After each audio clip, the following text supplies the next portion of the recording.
Selamat pagi pendengar setia Radio Cakrawala yang diberkati Tuhan kita Yesus Kristus.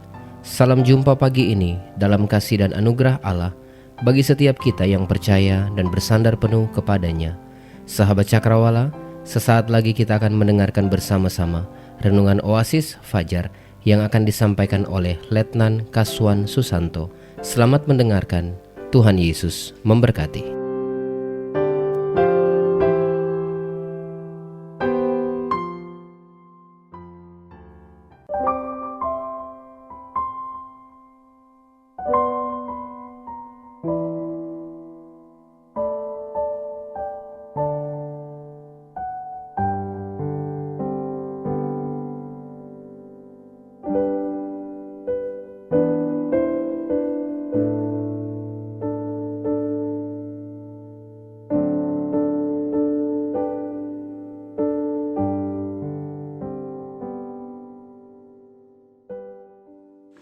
Selamat pagi Bapak Ibu pendengar setia Radio Cakrawala dimanapun Bapak Ibu berada pada pagi hari ini.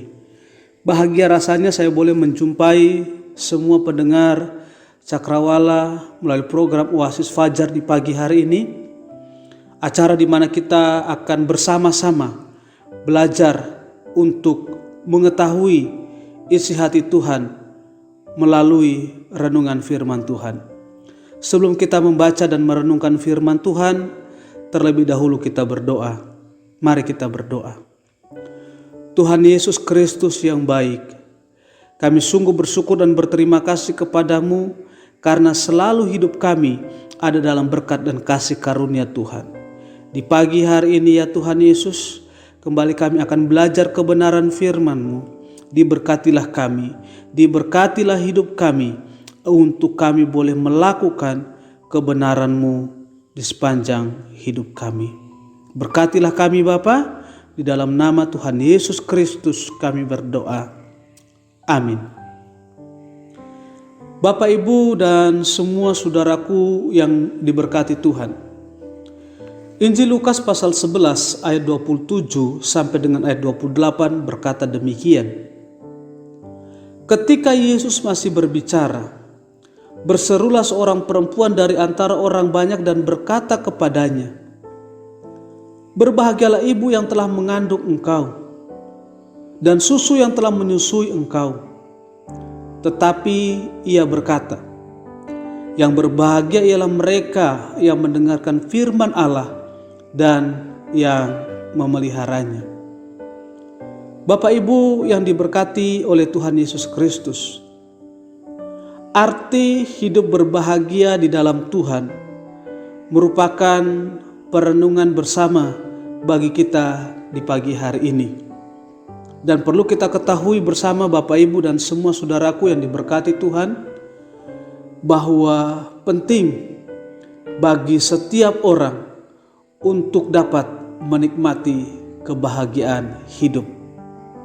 Dan kalau kita dapat perhatikan, dalam beberapa kali unggahan di media sosial, ada satu caption yang sangat-sangat menarik bagi kita tentunya, yaitu caption "Bahagia itu sederhana", yang berisikan banyak gambar, yang berisikan banyak video, yang berisikan banyak foto tentang kesederhanaan yang mendatangkan kebahagiaan.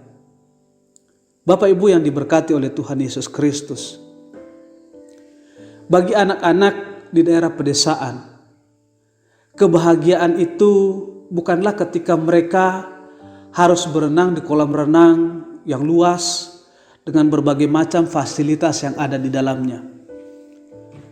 Tapi dengan cukup berteman dengan beberapa orang, kemudian mandi bersama di sungai yang jernih di pedesaan, itu bagi mereka sudahlah menjadi bagian yang sangat-sangat membahagiakan. Bahkan beberapa waktu lalu saya melihat sebuah postingan yang diunggah oleh sahabat saya, seorang opsir yang melayani di Korop Soi, sebuah foto yang sederhana ketika ia bersama-sama dengan anak sekolah minggu. Dengan penuh ketelatenan dia memotong kuku anak-anak sekolah minggu itu. Sebuah unggahan di mana anak-anak maupun teman saya ini tersenyum. Dan itu cukup membuktikan atau menandakan bahwa mereka itu berbahagia. Dan saya belajar dari hal ini bahwa kebahagiaan itu dapat kita wujudkan. Kebahagiaan itu dapat kita nikmati dari hal-hal yang sangat-sangat sederhana yang ada di sekitar kita.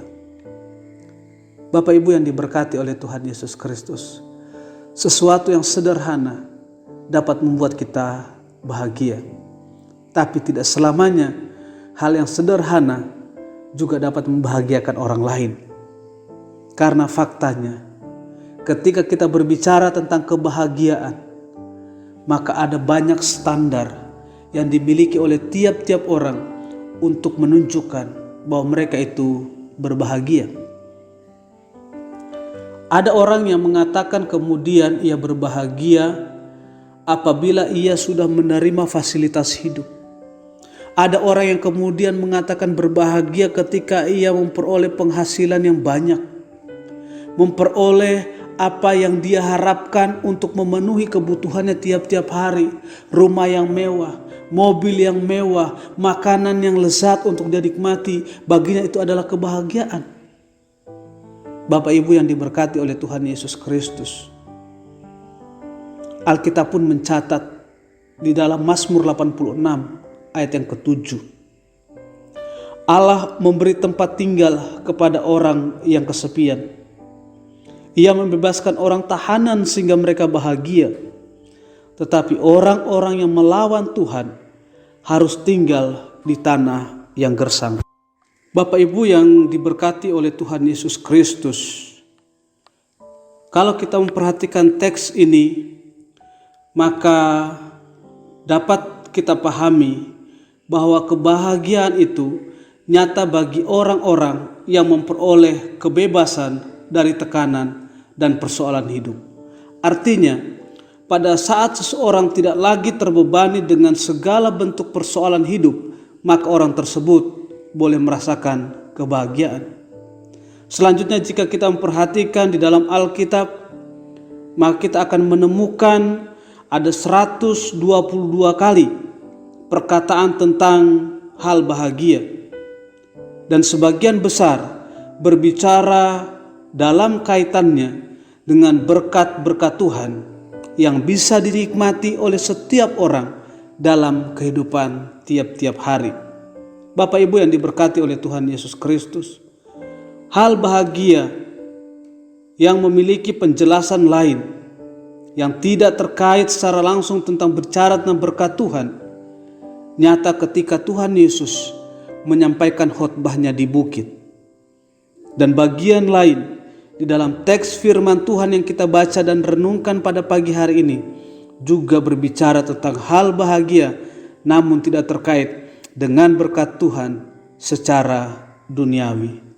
Nah, Bapak Ibu dan semua saudaraku yang diberkati oleh Tuhan Yesus Kristus, mari kita perhatikan secara seksama apa yang dimaksudkan tentang arti hidup berbahagia sebagaimana yang dikatakan di dalam Injil Lukas pasal 11 ayat 27 sampai dengan ayatnya yang ke-28. Di dalam teks ini ada 2 kali disampaikan tentang perkataan bahagia. Dalam ayat 27 menjelaskan bahwa ada salah seorang perempuan yang mendengarkan tentang pengajaran Yesus, kemudian berkata, "Berbahagialah ibu yang telah mengandung engkau dan susu yang telah menyusui engkau." Selanjutnya, di dalam ayat 28, Yesus menjawab perkataan wanita tersebut dengan berkata, "Yang berbahagia ialah mereka yang mendengarkan firman Allah dan yang memeliharanya."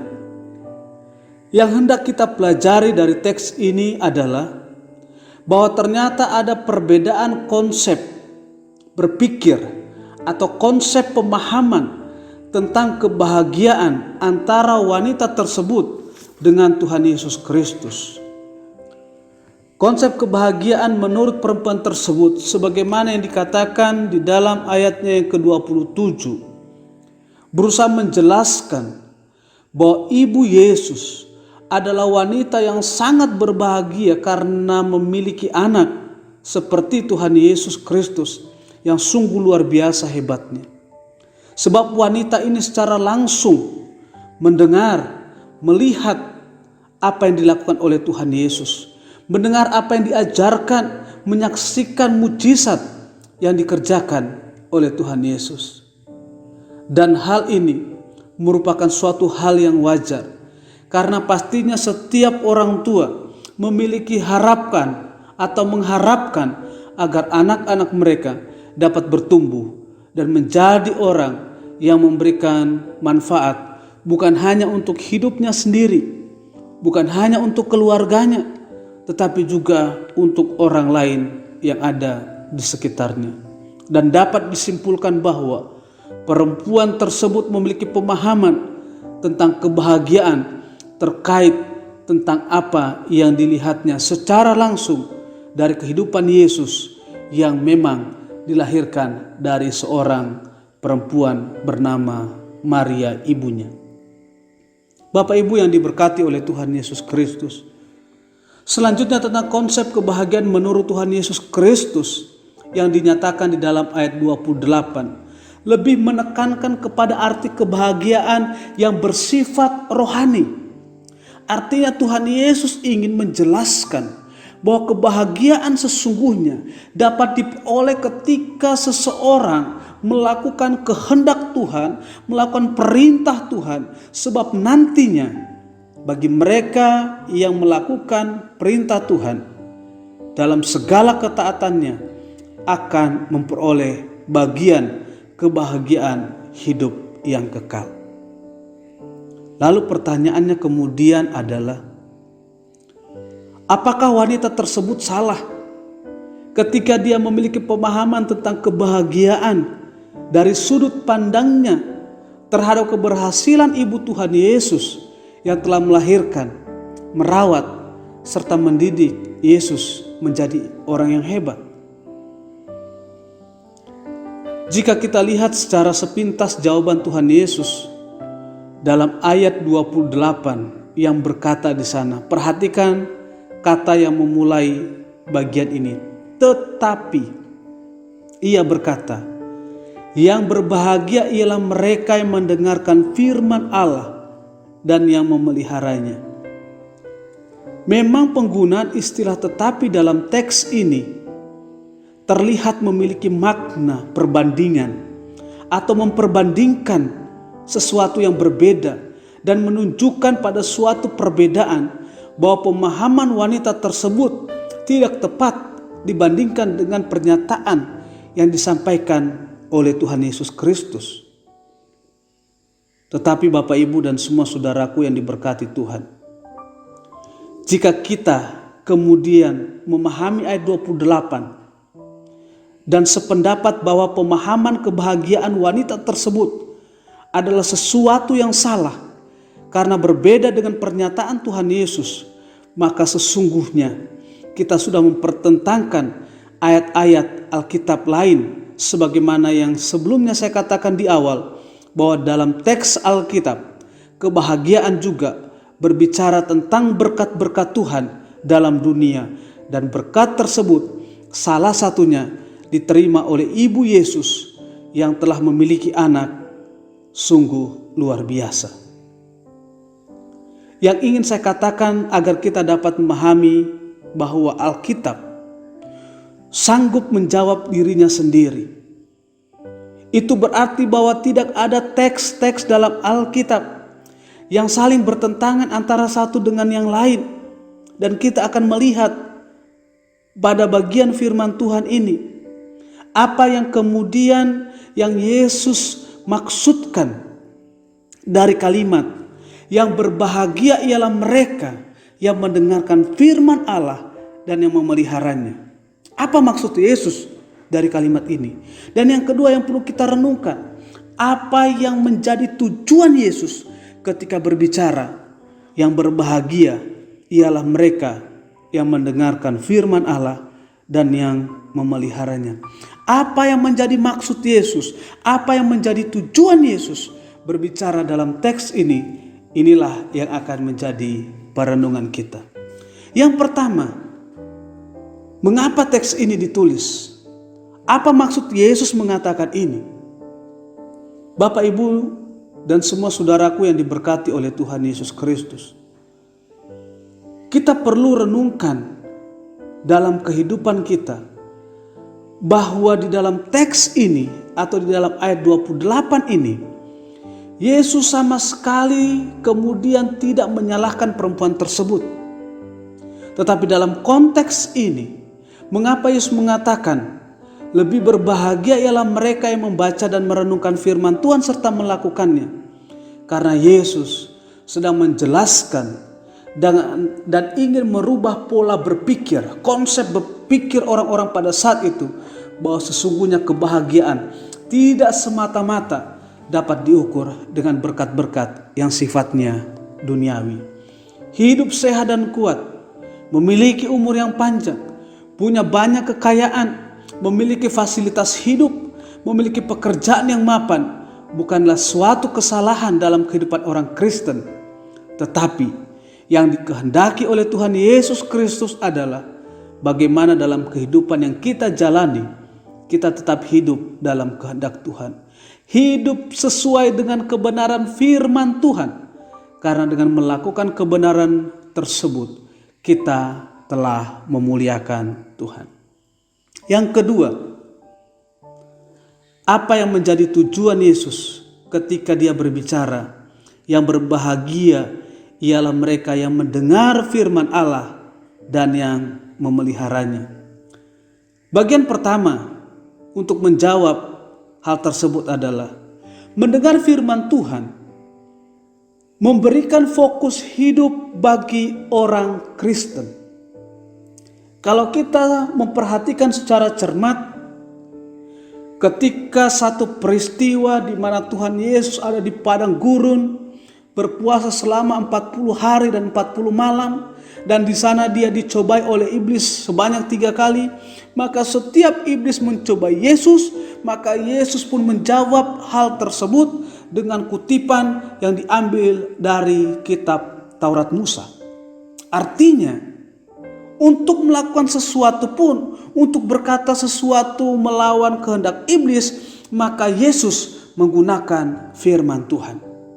Dan yang dapat kita pelajari dari bagian ini adalah, sebagai orang Kristen, seharusnya kita memiliki fokus hidup yang benar, sesuai dengan apa yang dikehendaki Tuhan, yang tertulis di dalam firman-Nya, dengan melakukan segala tindakan yang mengutamakan Tuhan.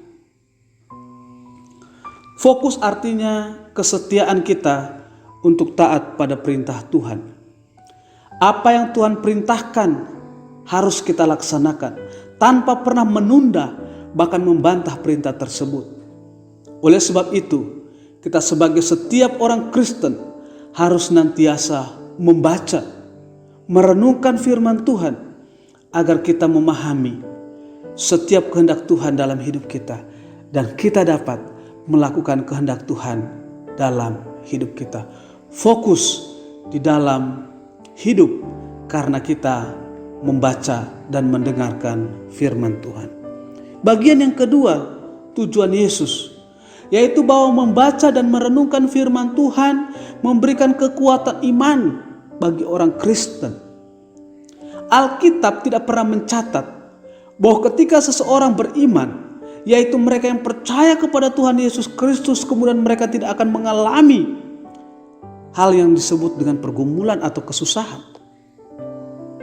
Akan tetapi fakta Alkitab menjelaskan bahwa setiap orang yang kemudian percaya kepada Tuhan Yesus Kristus harus sedia dalam hidupnya untuk memikul salib Tuhan.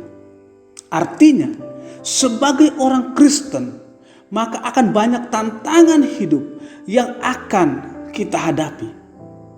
Dan bagi kita, orang Kristen yang tekun dan membaca, merenungkan firman Tuhan, dan benar-benar meyakini akan pemeliharaan Tuhan, maka kita akan memperoleh kekuatan di dalam kita menjalani kehidupan yang serba sulit sekalipun. Kita secara positif dapat melihat bahwa pergumulan yang kita hadapi ini diizinkan Tuhan terjadi dalam kehidupan kita. Kita dapat didewasakan iman kita karena kita mengalami persoalan hidup. Dan perlu kita ketahui bahwa ujian di dalam diri kita memiliki maksud untuk memurnikan kualitas iman kita. Bapak Ibu yang diberkati oleh Tuhan Yesus Kristus, rangkaian tulisan yang dinyatakan dalam Alkitab merupakan pengalaman hidup yang pernah terjadi dan bermanfaat bagi kita. Dan dalam pengalaman itu penting bagi kita belajar, karena hal tersebut akan mempengaruhi kita dalam memahami setiap rencana Tuhan dalam hidup kita. Yang ketiga, tujuan Yesus mengatakan bahwa yang berbahagia ialah mereka yang mendengarkan firman Allah dan yang memeliharanya. Tujuan ketiga adalah merenungkan firman Tuhan, memberikan tanggung jawab hidup bagi orang Kristen. Merenungkan firman Tuhan itu berarti memberikan tanggung jawab hidup bagi kita sebagai orang-orang Kristen. Dalam perenungan pada hari Senin yang lalu, saya sedikit menyinggung dan menjelaskan bahwa dalam kehidupan manusia berlaku prinsip hidup sebab akibat. Dan sebagai orang Kristen, praktek kehidupan kita dalam kaitannya dengan kesetiaan kita untuk membaca dan merenungkan firman Tuhan juga akan berdampak dalam kehidupan kita. Artinya tidak ada yang sia-sia, tidak ada yang percuma kita lakukan dalam kita belajar firman Tuhan. Karena itu akan berdampak dalam kehidupan kita. Saya sangat meyakini bahwa orang Kristen yang menerima anugerah keselamatan dari Tuhan Yesus Kristus, dia tanpa sedikit pun memberikan andil untuk dia memperoleh keselamatan itu. Tetapi dalam anugerah yang Allah berikan bagi kita, yang Tuhan Yesus nyatakan dalam kehidupan kita, dituntut juga untuk kita dapat bertanggung jawab atas keselamatan yang kita peroleh tersebut. Itulah sebabnya dikatakan, iman tanpa perbuatan pada hakikatnya adalah mati. Bapak Ibu yang diberkati oleh Tuhan Yesus Kristus, karena itu jangan pernah kita bangga dengan keselamatan kita jika kita tidak dapat bertanggung jawab atas iman yang kita miliki. Tanggung jawab tersebut harus nyata dalam praktek kehidupan kita. Dan praktek kehidupan hidup orang Kristen yang benar dinyatakan dalam Alkitab. Karena itu saya mengajak kita semua untuk dapat memahami apa yang harus kita lakukan dalam kepengikutan kita kepada Tuhan Yesus Kristus. Setialah kita bertekun dalam membaca firman Tuhan. Setialah kita bertekun dalam merenungkan firman Tuhan. Dan tetaplah lakukan apa yang difirmankan Tuhan. Dan pada akhirnya Bapak Ibu dan semua saudaraku yang diberkati oleh Tuhan Yesus Kristus, untuk kita dapat memahami bahwa ketika Yesus berbicara tentang arti kebahagiaan dalam konteks firman Tuhan yang telah kita baca dan renungkan, Yesus tidak hanya sekadar berbicara hal yang bersifat duniawi, hal yang bersifat fana, tetapi dia menghendaki agar kebahagiaan kekal boleh menjadi bagian di dalam kehidupan kita. Percayalah dan terimalah Yesus dalam kehidupan kita pribadi, dan lakukanlah nilai-nilai iman yang terkandung di dalam firman Tuhan. Dengan melakukan itu semua, maka kita boleh menyenangkan hati Tuhan. Biarlah firman Tuhan di pagi hari ini boleh memberkati kita, boleh menguatkan kita, boleh kembali menegur kita untuk kita melakukan apa yang berkenan di hadapan Tuhan. Amin. Kita berdoa. Tuhan Yesus Kristus yang baik, kami bersyukur karena hidup kami selalu diberkati dan ditolong oleh Tuhan. Kami selalu diberikan nasihat oleh Tuhan melalui firman-Mu, dan kembali nasihat-Mu mengajarkan kepada kami bahwa sebagai orang yang percaya, kami diminta bukan hanya untuk mendengar, kami diminta bukan hanya untuk merenungkan, tapi lebih daripada itu, kami diminta oleh Tuhan, dituntut oleh Tuhan, mempraktekkan firman-Mu dalam kehidupan kami tiap-tiap hari, agar nyata Kristus dalam hidup kami, dan kami yang dipenuhi oleh Roh Kudus Tuhan akan boleh menjadi berkat bagi orang lain.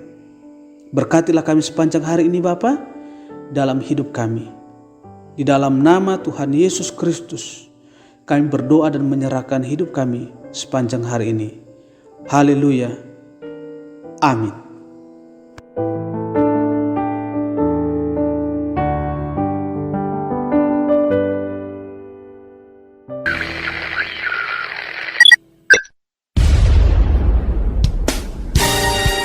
Pastikan Anda tetap bersama dengan kami di gelombang 89,2 FM, The New Cakrawala Radio. God bless us.